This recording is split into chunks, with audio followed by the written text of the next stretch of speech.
Good morning, YouTube. Today we'll be covering the Cyber Strike Structure deck, a deck consisting of cards made famous by Zane Truesdale in the GX anime. The focus of the deck seems to be breaking out the CyDark and Dragon and using it to close out games, though there are other ways you can win with cards from this deck, and it can be boosted with cards from the legendary Dragon decks and the Ghost of Harvest Megatins. With all that said, let's get started. First off, we'll be looking at the new cards: the CyDark and Dragon, the CyDark Chimera, the Attachment Cyburn, CyDark Realm, Cybernetic Horizon, Cyber Eternal, and CyDark Invasion. And these particular cards are the newest additions to the Cyber Dragon and CyDark lineups. Looking at CyDark and Dragon, you would see that it is a boss monster, strong as 5-headed dragon, but it can be summoned two ways: the usual way, which needs 8, or by sending a CyDark monster equipped with Cyber and Dragon into the graveyard instead. Though I'm pretty sure it had to be a fusion monster specifically. So this is your boss monster. And the focus of the deck seems to be to summon this out.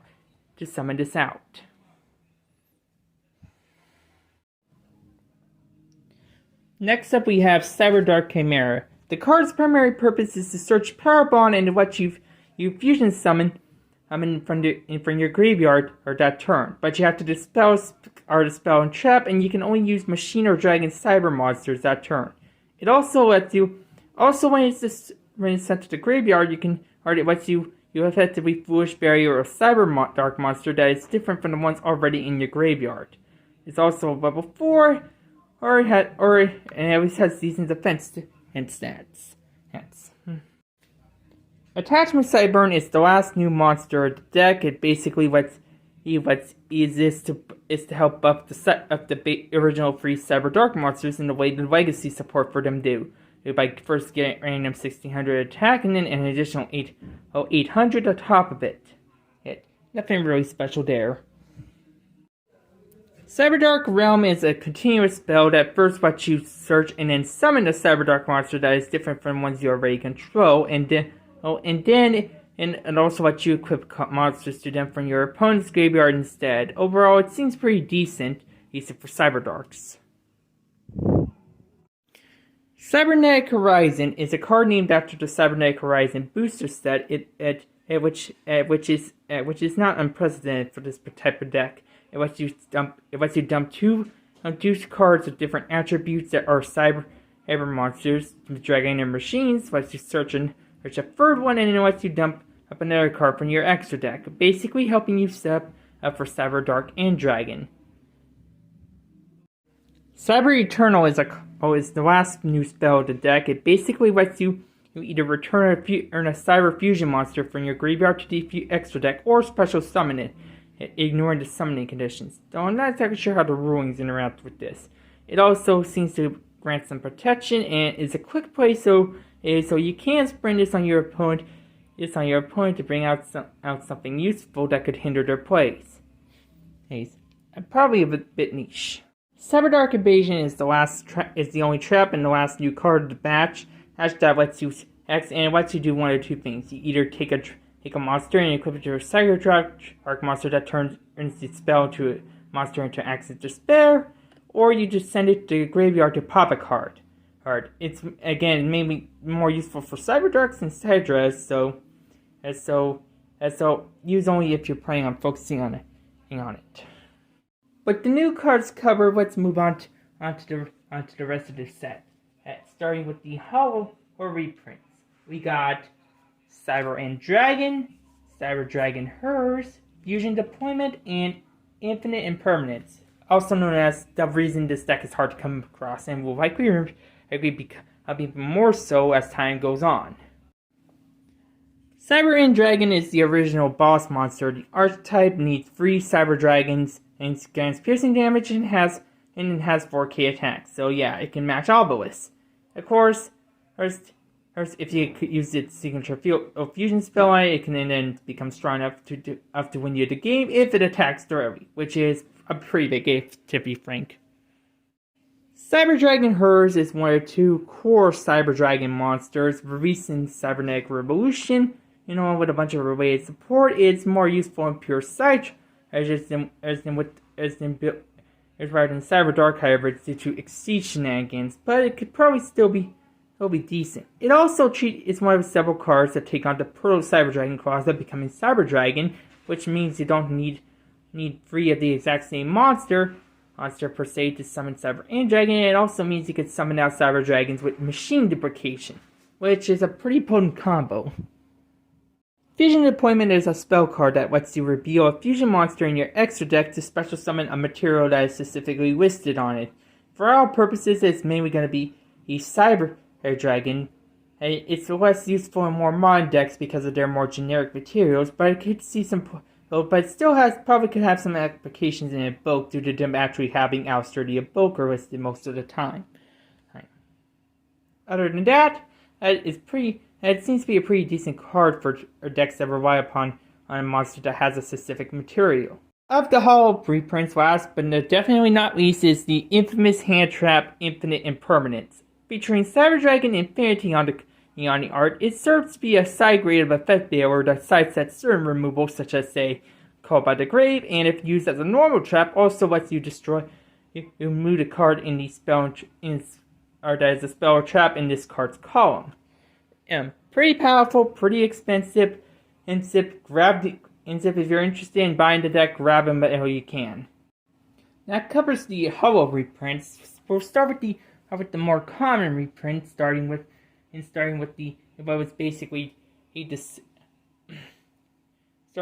Chimera Tech Overdragon, Cyber Darkness Dragon, Cyber Dark Dragon, Power Bond, and Overworld Fusion.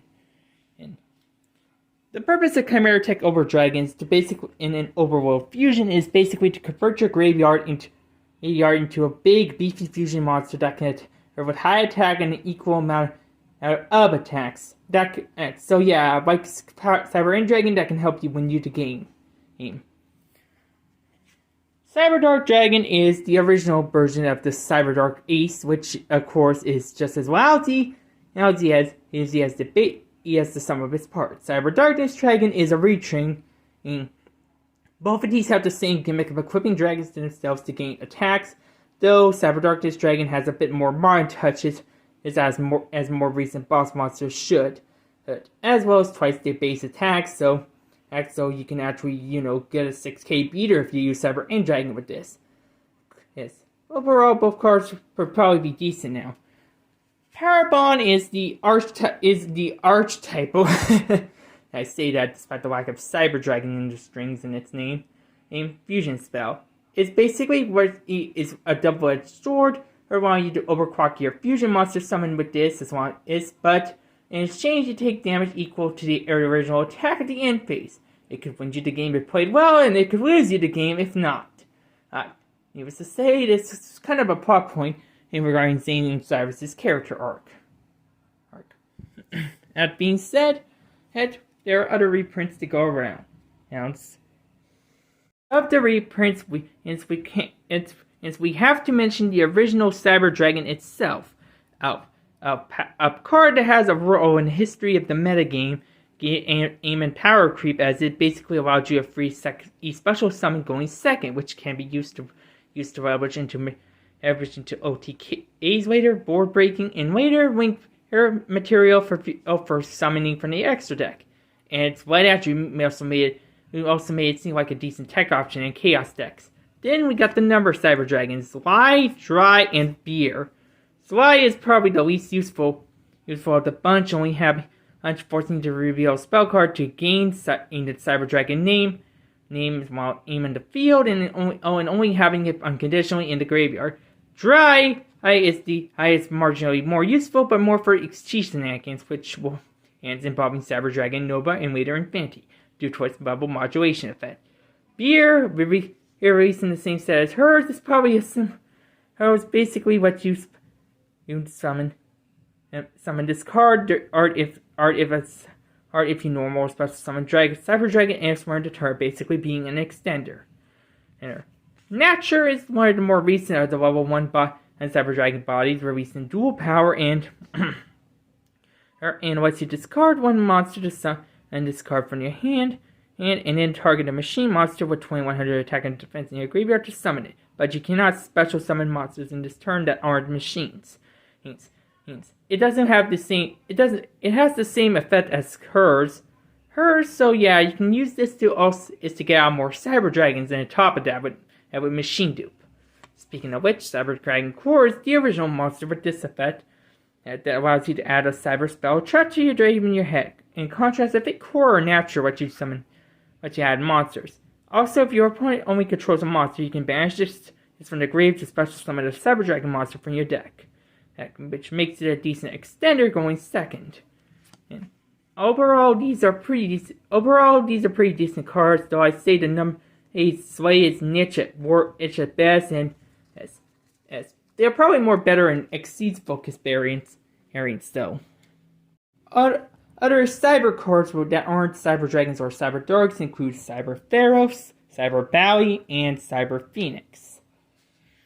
Pharaohs is a level 1 monster that lets you tribute a machine monster to special summon this card, and then fusion summon a machine monster from your extra deck using monsters from your hand or field in this material.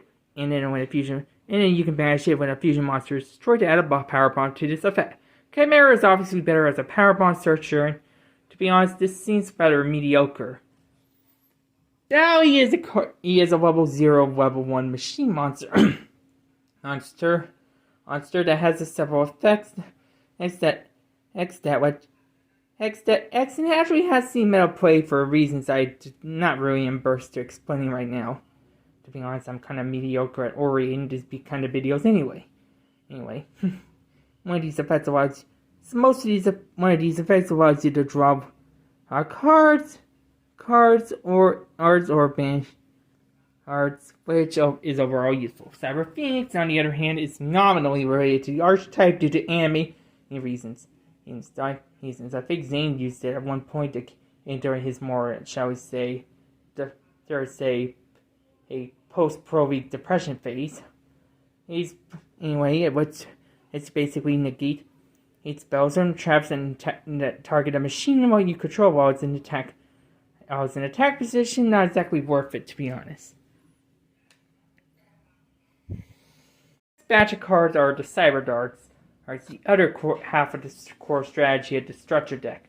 By Cyber Dragons, they have their own trio of parts, which include Edge, Horn, and Keel. They all share the effect of equipping a level 3 Aurora Dragon monster to it and then gaining attack equal to its original attack. They also have their own effects, but overall, they're generally mediocre. The other two cards of the Cyber Dark's main deck's lineup is Cyber Dark Cannon and Cyber Dark Claw, which serve as dragons, each with 1600 attack, which means the other tree will become equal to Red Eyes in terms of attack stacks with these bad boys equipped. Claw is a searcher source that lets you search a spell and trap that supports Cyber Dark monsters, and if the equipped monster battles while using it, you can dump a monster from the extra deck to the graveyard. Could see some niche play in Dogmaticas, to be honest. But it also helps set up for Cyber Dark and Dragon, obviously. Cannon is its counterpart, letting you summon a Cyber Dark monster, and if the monster can draw a card if this card was destroyed, right? And you can then aid in when you Foolish Burial a monster if the equipped monster battles with it. And overall, all these were a step in the right direction, but the deck still has a bit more to go prior to the structure deck, and arguably even now. The last monsters that came in this prepackaged deck are Lane Wing, Jizukiru, Orochi, and Gale Dogura. When Wing is there because it's an equipable dragon monster which works with the Cyber Dark side of the strategy. Jizukiru is a kaiju, which naturally means it's meant to remove certain problematic monsters going second. Orochi is primarily there as a reprint because it's a dark machine monster that banishes cards from your graveyard to summon it. Probably a bit more useful in Grimmaji decks than Cyber Dragons, but overall it's not exactly a bad choice. Gale Dogra is there just to put Cyber CyberDark and Cyber End Dragon in your graveyard to fusion summon CyberDark End Dragon with. Yes. And overall, it's not. Overall, I'd say only half the cards are good and the other half is mediocre. On-theme ones for are Cyber Repair Plan, Cyber Emergency, Cyber World Fusion, CyberDark Impact, and CyberDark Inferno. Cyber Repair Point was a card that gave Cyber Dragons a boost in viability when it was released with their original structure deck. It lets you activate one effect if there's one Cyber Dragon in the graveyard, or both if there's three of them. With these effects allow you to add a machine might monster from your deck to your hand, or target the monster has the same parameters in the graveyard to shuffle it into your deck. Which meant they had a way to search their monsters and send some recursion. And Cyber Emergency is a more recent way of searching Cyber Dragons, but it also has the benefit of searching white machine monsters that cannot be normal summoners set, i.e. Drytons. Obviously, the main intention was for Cyber Elton, as it was a manga card, but meta's gonna meta. It also has a fallback option. If it's negated by your opponent, like say Ash Blossom, you can discard a card to add it back in your hand, saving it for later, if for the next time. Pretty nice aspect, at least. Cyber World Fusion is a fusion spell that lets you fusion summon monsters by shuffling the materials from your graveyard into the deck, but with two catches. They have to have Cyber Dragon as material, and you cannot attack with any other monsters that turn. However, it is a quick play, so if you're gonna so you can mitigate that somewhat by doing it during your opponent's turn. CyberDark Impact is CyberDark's own fusion spell. The problem is it only works with Edge, Keel, and Horn, the original trio, so nothing else to say there. CyberDark Inferno, on the other hand, is basically like a BEF spell, a bullet field spell that attempts to make an archetype playable and arguably succeeds. For starters, it ensures that your equipped CyberDarks cannot be destroyed by card effects, or targeted by them, and then it lets you target a monster you control to return it to the hand, and then summon another CyberDark monster in its place. And if it's destroyed, you can add a polymerization or fusion spell from your deck to your hand, which can include Overworld Fusion or Cyberworld Fusion, but not Power Bond, obviously. So close, and yet so far. Our other four spells are a simple bunch. They include Future Fusion, Fusion Tag, Machine Dupe, and Limiter Removal. Future Fusion used to be a pretty good card back in the day, but it's so good in fact it was banned in errata. Because it allowed you to dump a lot of dragons to make 5 God Dragons in a couple turns later, and then leverage the graveyard effects. It was basically Foolish Burial on crack, basically. So they nerfed it. Probably not worth using to do. Fusion Tag, on the other hand, is much more interesting. If only because it basically has the effect of Elemental Prisma, but in a more broad scale, and on a spell. Basically, you get to change the name of one of your monsters on field to a specific material, one of your fusion materials, which makes it easier to get out certain fusions that require, like say, CyberDark Dragon or Cyber End Dragon. Machine Dupe needs no introduction for this type of deck. You target a monster that is a machine with 500 or less attack, and then you bring out 2 other copies of that same card. Because of the way certain Cyber Dragon's monsters work, they are treated as Cyber Dragon, and therefore you can bring out the original generation Cyber Dragon.